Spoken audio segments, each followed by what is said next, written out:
श्राद्ध भोज के लिए किसी ब्राह्मण ने एक बार एक बकरे की बलि चढ़ाने की तैयारी आरंभ की। उसके शिष्य बकरे को नदी में स्नान कराने ले गए। नहाने के समय बकरा एकाएक बड़ी जोर से हंसने लगा, फिर तत्काल दुख के आंसू बहाने लगा। उसके विचित्र व्यवहार से चकित होकर शिष्यों ने उससे जब ऐसा करने का कारण जानना चाहा तो बकरे ने कहा कि कारण वह उनके गुरु के सामने ही बताएगा।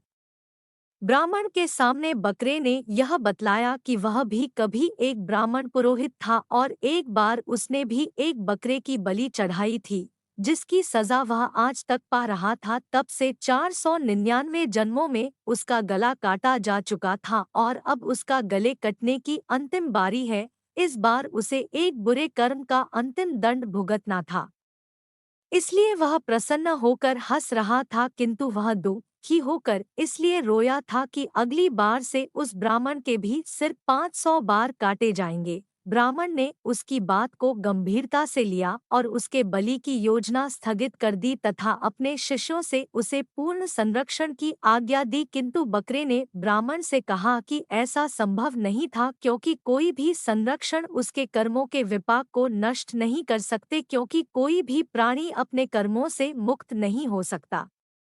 जब शिष्यगण उस बकरे को लेकर उसे यथोचित स्थान पर पहुंचाने जा रहे थे, तभी रास्ते में किनारे एक पेड़ के शाखा पर नर्म पत्तों को देख जो ही बकरे ने अपना सिर ऊपर किया, तभी एक वज्रपात हुआ और पेड़ के ऊपर पहाड़ी पर स्थित एक बड़े चट्टान के कई टुकड़े छिटके एक बड़ा टुकड़ा उस बकरे के सिर पर इतनी जोर से आ लगा कि पलक झपकते ही उसका सिर धड़ से अलग हो गया।